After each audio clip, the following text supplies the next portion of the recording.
How's it going on YouTube? Today I'm going to be showing off my Bebop build for Deadlock. He's kind of like the Roadhog character. He's got this hook ability, pulls people in, and you can just punch him. Attaches bombs to them too, it's pretty cool. But he's really just like a very oppressive, asshole-ish, aggressive character. Very fun to play, I will say. So without further ado, I'm going to jump right into the build, show you what items you need to get the most out of this character, and yeah. So, as always, separated into 4 categories, make it easy to understand. This is your broke, come up, rich, and flex. So start with our broke category. This is what you get when you're in your lane in the early game, just kind of farming up souls and just want a few upgrades to help win some early fights. All you're really going to need here are melee lifesteal and spirit strike. These are going to juice up your melee attacks and give you some extra burst damage. This is going to synergize really nice with your hook and your bomb ability, because you can just heavy melee attack, hook them, bomb them, and then crap ton of damage. Then along with that, we're also not going to want to neglect our gun with this guy, because he does have a very good gun. We're going to want rapid rounds and close quarters. So with these 4 upgrades, this is all we really need for our first stage of the game. This will help win us a lot of fights. And really just get us extra melee damage, make sure you're spamming those attacks, like I said. And then the rapid rounds and close quarters are really going to help people when you get them up close. It's just going to put more damage into them. And yeah. So for our next category, we got come up. I say sell Spirit Strike here. You don't have to sell it just yet, but we are going to get rid of this eventually in lieu of better Spirit upgrades. But the first couple things you're going to want to get here, I would say get melee charge and improved cooldown first.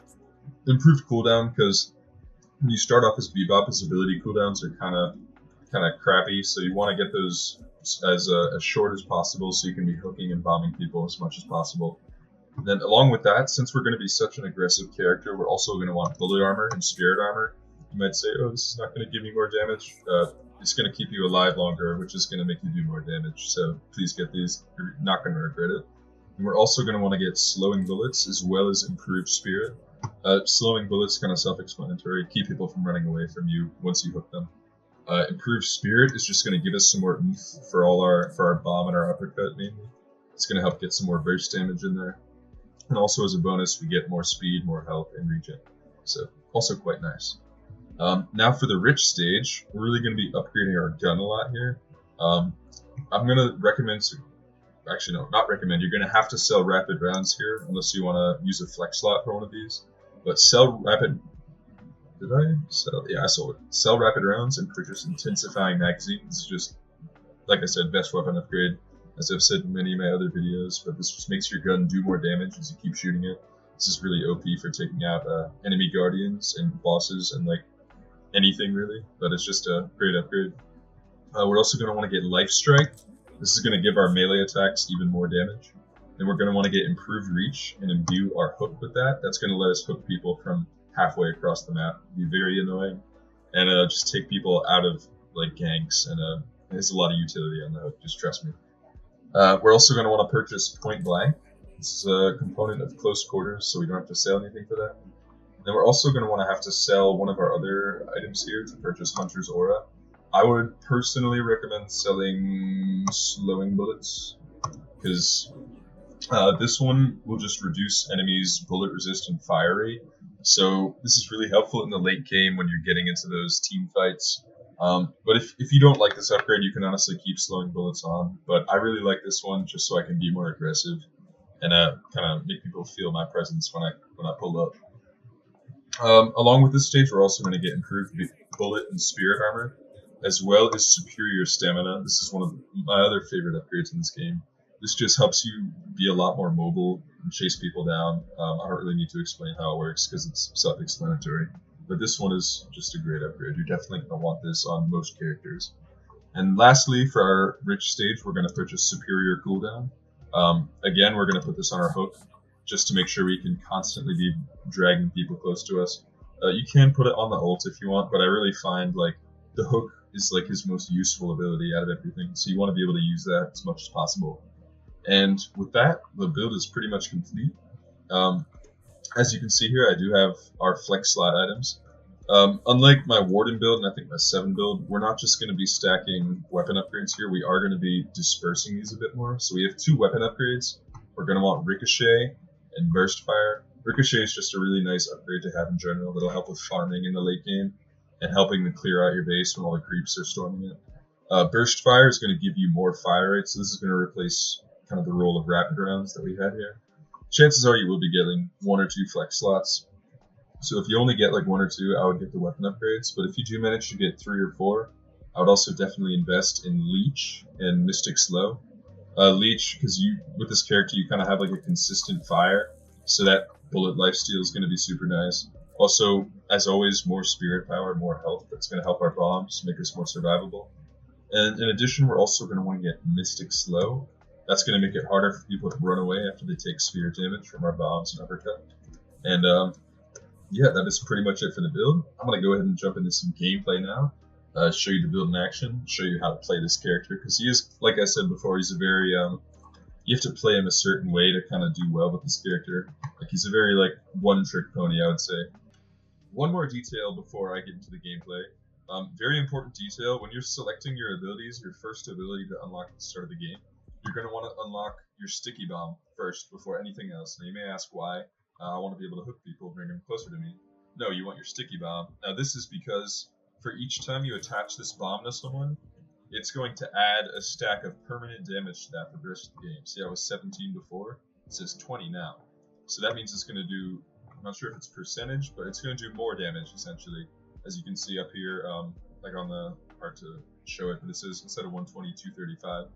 So the more bombs you land, the more damage you're going to be doing with them. And the more times you land them on an enemy hero, the more opportunities you're going to have to increase your damage. So if you have this ability as your first ability, and you're just, even if you're not killing them, you just attach the bomb to get some cheeky damage, that's going to benefit you in the long run of the game. So you're going to maintain a permanent buff from that. But yeah, without further ado, I'm going to jump right into the gameplay, show you how I play this character, hopefully get some kills, and yeah. Post commentary menace here. If you're wondering why the game looks a little different than it does normally, that's because I am in replay mode. This is a game I played a little recently. The game saves all of your games in a replay feature. If you press view profile and then match history, you can download pretty much any game. So if you had a good game and you want to get some clips from it or just replay it, you can do that using this feature. The only downside is, as you can see, the shading is a little different, and you will have this bar in the bottom that, to my knowledge, I don't think you can get rid of. But as you can see here, I'm just in the laning phase, trying to farm up as much souls as possible. This Vindicta is being very aggressive. I'm going to try and punish her for that. Very unfortunate things about to happen to the Vindicta here. She gets too aggressive, gets hooked in, hit with the bomb combo and the punch, and then just does not have enough health to escape here. Very tragic for her. Let's hope it doesn't happen again. So getting some damage here on the statue. See the Vindicta start to come back, so I back up. Hope she doesn't get too much damage on me. She tries to sprinkle me a little bit, but doesn't get anything too serious. At this point, I decide to start backing up because she takes out my goons. Hers start moving up, so just decide to move back, get some extra farming in before she pushes me a bit more.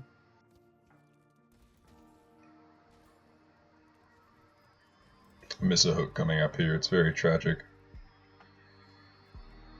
Yep, there we go. 20 seconds. Just wasted.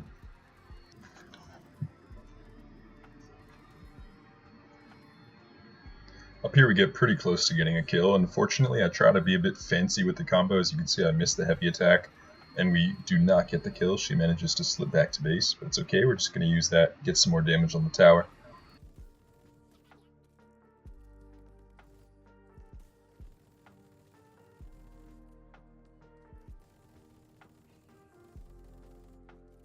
Vindicta decides to come back here, so I back up a little bit, decide to recuperate. Very tragic clip right here. We get the hook, almost a perfect combo, but just miss just enough damage to not get the kill, so she gets away, unfortunately. If you're wondering why they don't give Bebop's gun more range, this is probably why, because just imagine how annoying that would be if I could knock her off there. Yeah, that would just be a bit busted. So one of the most fun things you can do with Bebop's kit is to do this combo here.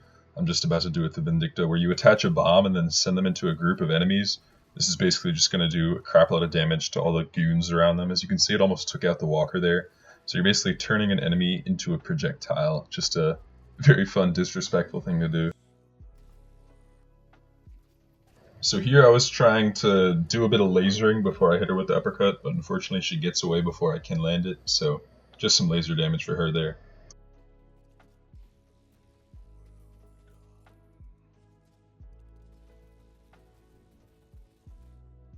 Since it looks like she's hanging back here and not being too aggressive, I decided to back up a bit, see if I can bait her into popping out, see if I can get the kill on her. Didn't really seem like it was going to fall for it, sadly, so I just pull out the hyper beam here.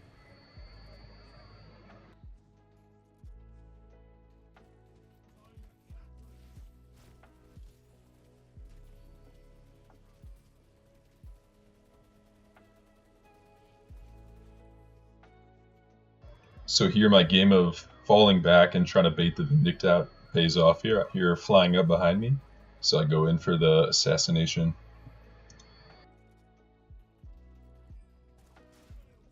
Nothing more satisfying than landing that full combo. Hopefully she doesn't get too upset about that.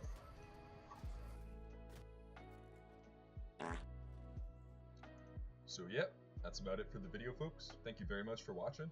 If you're still sticking around here, YouTube says only about 5% of my viewers do that, so if you're a real one for still sticking around, be sure to leave a comment, let me know what you think of the video, let me know what other heroes you want to see next, and yeah, that's about it. Thanks for watching.